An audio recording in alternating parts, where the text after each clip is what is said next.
अब सीधा रुक करते हैं लोकसभा का गृह मंत्री अमित शाह क्या कुछ कह रहे हैं, सुनिए सर। विपक्ष का मूड सुनने का नहीं था, आज कुछ अच्छा भी मूड दिखता है।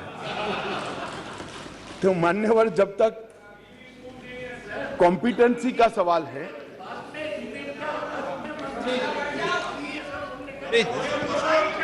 प्लीज माननीय मान्यवर, जहां तक कॉम्पिटेंसी का सवाल है,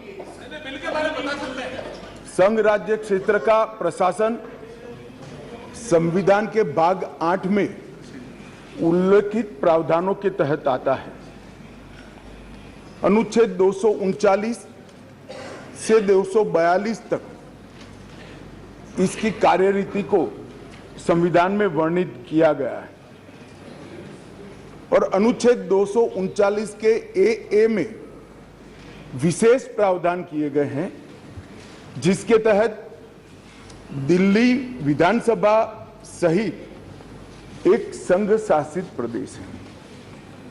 तो दिल्ली ना तो पूर्ण राज्य है, ना संघ शासित प्रदेश है, ना संघ शासित प्रदेश विथ असेंबली। क्योंकि ये राजधानी क्षेत्र है, इसको ध्यान में रखते हुए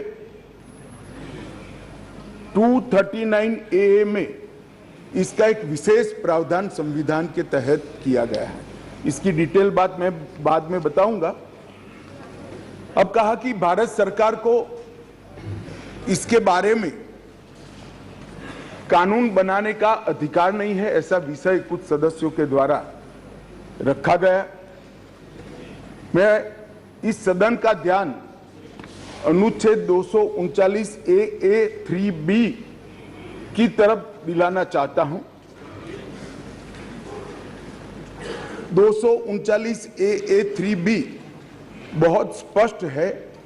इसके तहत इस संसद को दिल्ली संघ राज्य क्षेत्र या इसके किसी भी भाग के बारे में उससे संबंधित किसी भी विषय पर कानून बनाने का पूर्ण अधिकार प्राप्त है। इसलिए कुछ सदस्यों ने जिस बात को इंट्रोडक्शन के वक्त यहां उठाने का प्रयास किया था, मेरा दायित्व तो बनता है, उस वक्त माहौल ठीक नहीं था, तो आज इसका मैं ढंग से जवाब दूं। मान्यवर, कुछ सदस्यों ने यह भी कहा, हाथ में सुप्रीम कोर्ट के जजमेंट रखकर, कि ये सर्वोच्च अदालत के आदेश के उल्लंघन कर इसको लाया गया है। मैं वो सभी सदस्यों को विनती करना चाहता हूं कि आपने सर्वोच्च अदालत के आदेश का अपने मनपसंद हिस्सा ही पढ़ा है। जब सर्वोच्च अदालत के आदेश को सदन में कोट करते हैं तो संपूर्ण आदेश का अध्ययन होना जरूरी है। उसका दूसरा हिस्सा भी पारदर्शिता के साथ सदन के सामने रखना चाहिए। खैर, जिन्होंने नहीं रखा, मैं रख देता हूं। मान्यवर, मैं स्पष्टता करना चाहता हूं कि ये विधेयक जो है, इसमें सर्वोच्च अदालत के निर्णय को जो उन्होंने रिफर किया है, उसके पैरा 86, पैरा 95 और विशेष कर पैरा 164F की ओर मैं ध्यान आकर्षित करना चाहता हूं। उसमें स्पष्टता से कहा है कि संसद को 239AA के तहत दिल्ली संघ राज्य क्षेत्र के किसी भी विषय पर कानून बनाने का अधिकार है। ये अदालत ने अपने जजमेंट के अंदर बहुत स्पष्ट कर दिया है। मान्यवर, अब मैं थोड़ा विधेयक पर बात करना चाहूंगा। दिल्ली शासन, इसकी एक ऐतिहासिक पृष्ठभूमि है। मान्यवर, दिल्ली की स्थापना 1911 में अंग्रेजों के शासन के द्वारा महरौली और दिल्ली दो तहसीलों को पंजाब प्रांत से अलग कर बनाई गई। 1919 और 1935 में ब्रिटिश सरकार ने चीफ कमिश्नर प्रोविंस का नोटिफिकेशन किया और दिल्ली को चीफ कमिश्नर प्रोविंस के तहत रखा गया। आजादी के बाद पट्टाभी सीतारामैया समिति ने दिल्ली को राज्य स्तर का दर्जा देने की सिफारिश की थी। हालांकि जब सिफारिश संविधान सभा के समक्ष आई, मेरा विपक्ष के सदस्यों को विनम्रता से अनुरोध है कि इस बात को जरा गौर से सुनेगा।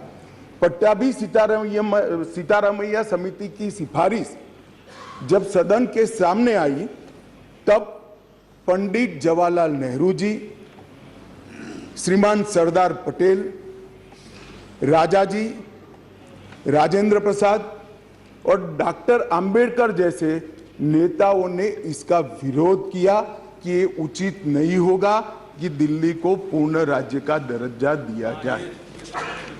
मैं फिर से एक बार रिपीट करता हूं, किस किस ने विरोध किया था? पंडित नेहरू ने किया था, सरदार पटेल ने किया था, राजा जी ने किया, राजेंद्र प्रसाद जी ने किया और अंबेडकर जी ने भी इसका विरोध किया था। और उस वक्त पंडित नेहरू जी के एक चर्चा के हिस्से को मैं सदन के सामने रखना चाहता हूं। 2 साल पहले सदन ने एक समिति, सीतारामैया समिति की नियुक्ति की और अब जब रिपोर्ट आया है तब दुनिया बदल गई है, भारत बदल गया है और दिल्ली काफी हद तक बदल गई है। इसलिए दिल्ली में हुए इन परिवर्तनों की परवाह किए बगैर उस समिति की सिफारिशों को स्वीकार नहीं कर सकते और स्वीकार करना वास्तविकता से पूरी तरह मुंह मोड़ लेना होगा। एक समय तो नेहरू जी ने संविधान सभा के सदस्यों को यहां तक कहा कि चूंकि नई दिल्ली में 3/4 संपत्ति केंद्र सरकार की है, इसलिए तर्कसंगत यही होगा कि इसको केंद्र के अधीन रखा जाए। बाद में जब अंबेडकर जी ने समापन किया, तब उन्होंने कहा, जहां तक दिल्ली का सवाल है, हमें ऐसा लगता है कि भारत की राजधानी के रूप में शायद ही किसी स्थानीय प्रशासन को मुक्त अधिकार यहां दिए जा सकते हैं।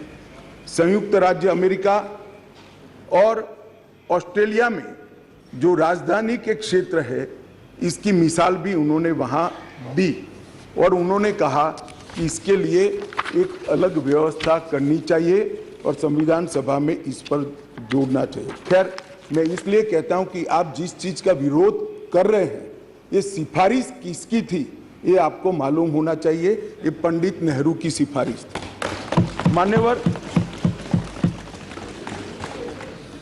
मैं उसके बाद में 1991 में सी स्टेट एक्ट के द्वारा दिल्ली को विधानसभा दी गई, परंतु 56 में राज्य पुनर्गठन आयोग की सिफारिशों पर दिल्ली की विधानसभा हटाकर उसको संघ राज्य घोषित किया गया।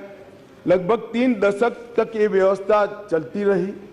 87 में सरकारिया कमेटी बनी, जो बाद में बालाकृष्णन कमेटी के रूप में जानी गई और 91 में 69वां संविधान संशोधन किया गया और इसके बाद दिल्ली राजधानी राज्य क्षेत्र शासन अधिनियम 1991, जिसमें मैं आज संशोधन लेकर आया हूं, इसको इस महान सदन ने पारित किया गया और वही विधेयक के अंदर, संविधान संशोधन के अंदर 239A, जिसका मैंने जिक्र किया, उसमें इस संसद को राजधानी क्षेत्र के किसी भी हिस्से के लिए और किसी भी कार्य के लिए कानून बनाने के लिए संपूर्ण अधिकार संसद को देने का काम किया गया। मान्यवर, समस्या कहां से समाप्त शुरू हुई? 1993 से व्यवस्था चली आ रही थी। कभी भारतीय जनता पार्टी सत्ता में आई, कभी कांग्रेस पार्टी ने शासन किया, कभी ऊपर कांग्रेस का शासन था तब हमारी सरकार थी, तो कभी ऊपर कांग्रेस की सरकार थी तब नीचे हमारा शासन था, मगर कोई झगड़ा नहीं हुआ था, सब कुछ ठीक चल रहा था, क्योंकि किसी की मनसा अधिकार हथियाने की नहीं थी, सेवा करने की। कांग्रेस पार्टी ने भी भाजपा के साथ झगड़ा नहीं किया, भाजपा ने भी कांग्रेस सरकार के साथ झगड़ा नहीं किया और बहुत अच्छे से चल रहा था, कोई डिस्प्यूट नहीं, कोई झगड़ा नहीं। 1915 में स्थिति बदली और यहां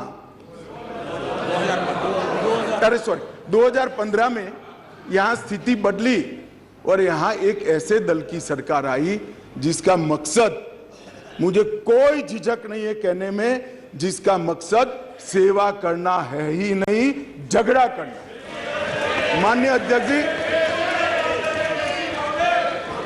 अध्यक्ष जी अनेक पार्टियों के मुख्यमंत्री रहे, अनेक पार्टियों की मिलीजुली सरकार रही, शुद्ध रूप से सरकार रही, मगर राष्ट्र सेवा करने में और जन सेवा करने में किसी भी पार्टी को कोई दिक्कत नहीं आई।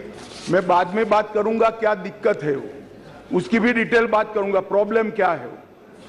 प्रॉब्लम ट्रांसफर पोस्टिंग के अधिकार का नहीं है, विजिलेंस को कंट्रोल में लेकर बंगला जो बना दिया है इसका सत्य छुपाना है, जो भ्रष्टाचार हो रहा है इसका सत्य छुपाना है।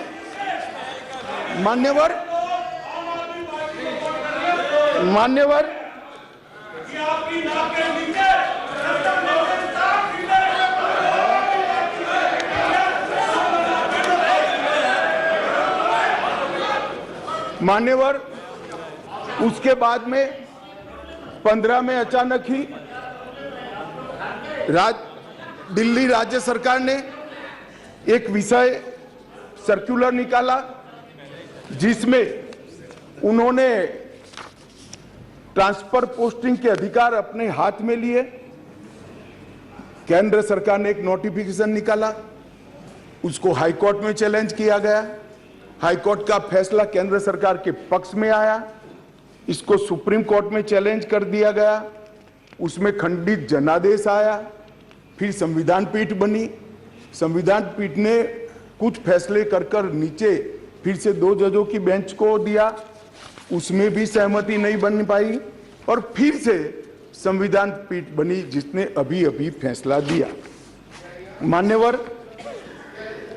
मान्यवर वो जो इंटरप्रिटेशन है, वो इंटरप्रिटेशन उन्होंने कानूनी और मॉरल दृष्टि से नहीं किया। उन्होंने इंटरप्रिटेशन कानून की स्थितियों का करते हुए ये कहा है कि फिर भी दिल्ली देश की संसद को और भारत सरकार को दिल्ली संघ राज्य क्षेत्र के लिए हर प्रकार का कानून बनाने का अधिकार है। वो अधिकार का उपयोग कर एक वटहुकम, एक नोटिफिकेशन निकाला गया और वो नोटिफिकेशन इसलिए निकालना पड़ा कि संसद उस वक्त काम नहीं कर रही, मतलब संसद बैठी नहीं थी, बैठकें चल नहीं रही, तो नोटिफिकेशन निकला और संसद सत्र के अनुपस्थिति में जो नोटिफिकेशन निकला इसको मैं यहां लेकर आया हूं, जो आज सदन के चर्चा के लिए मैंने आप सबके सामने रखा है। मेरा सभी पक्ष के सदस्यों से विनती है कि चुनाव जीतने के लिए, किसी समर्थन हासिल करने के लिए, किसी पक्ष का विधेयक का समर्थन करना या विरोध करना, ऐसी राजनीति नहीं करनी चाहिए। नए गठबंधन बनाने के अनेक प्रकार होते हैं, नया गठबंधन बनाने के अनेक प्रकार होते हैं। विधेयक और कानून देश के भले के लिए लेकर आते हैं, इसका विरोध या इसका समर्थन भी देश के और दिल्ली के भले के लिए करना चाहिए। अगर हमारी राजनीति में थोड़ी स्वीकृति कम है तो सबको मिलाना है, दिल्ली का जो होना है वो हो, जितना भ्रष्टाचार होना है वो हो, मंत्री कुछ भी करे, मुख्यमंत्री करोड़ों के बंगले बनाए, मगर हम विपक्ष में रहते हुए समर्थन करेंगे क्योंकि हमें गठबंधन बनाना है। इस तरह से नहीं सोचना चाहिए। मेरी अपील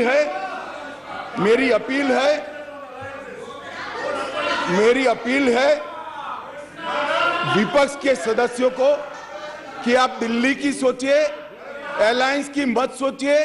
अलायंस से फायदा नहीं होने वाला है। अलायंस होने के बाद भी पूर्ण बहुमत से नरेंद्र मोदी प्रधानमंत्री बनने वाले हैं। इसलिए ये अलायंस के कारण जनता के हितों की बलि मत चढ़ाइए।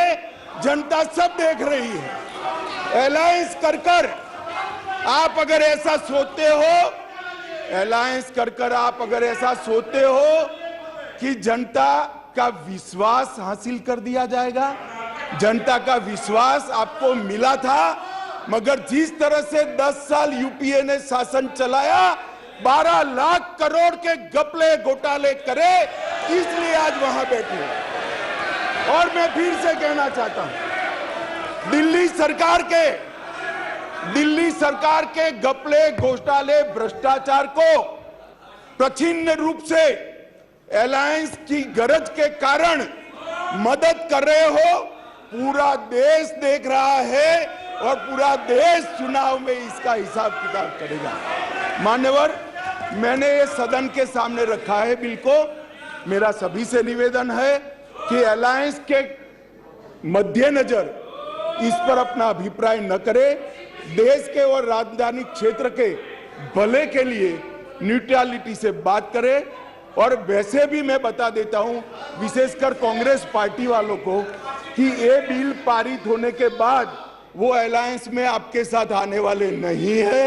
तो जो सच है वो करिए। इतना अपील करके मेरी बात को समाप्त करें। प्लीज